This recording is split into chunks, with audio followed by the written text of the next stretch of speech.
Welcome to The Spread. I'm Matt Rabel. A couple of quick tidbits to touch on first. This week, FTSE Russell formed a strategic partnership with SGX. The deal was primarily about building multi-asset index futures and options, ESG derivatives, and ETF offerings for Asian and emerging markets. MIAX also had big news this week. The exchange group announced that it has been approved to run an equities exchange by the SEC. The launch date for that is scheduled for next month, September 25th. Good on them.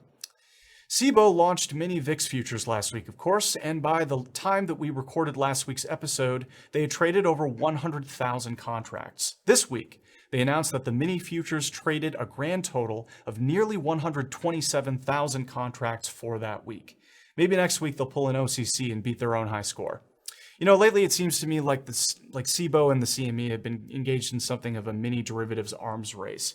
Like one week Cboe announces a new product, the next week the CME announces a product that directly competes with it, or vice versa.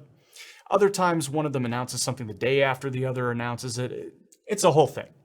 Chalk it up to the old rivalry, I guess. Just makes me wonder if Cboe is maybe going to launch options on mini VIX futures at some point, kind of like the CME's options on its micro E-minis. I reached out to Cboe about it, but they haven't gotten back to me yet, so who knows? Maybe they're working on something else, like mini Bitcoin futures.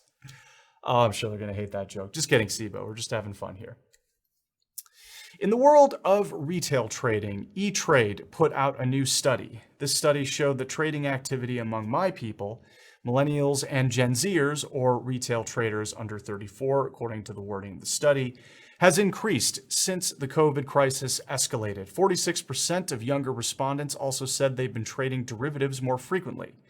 I guess when you're stuck at home because of quarantine or layoffs, you got to make ends meet somehow. Also, I know people talk about retail traders adversely affecting market quality, but stock market has been hitting record highs this year. Just saying. Check out johnlothiannews.com for more videos, podcasts, articles, and miscellaneous news. For example, our friend Jitesh Thacker late last week had all charges against him by the CFTC dropped. Thus ends the notorious spoofing case against him that we've been covering for about as long as I've been here. JLN's Tom Thompson wrote an article about it, which you can check out on our site.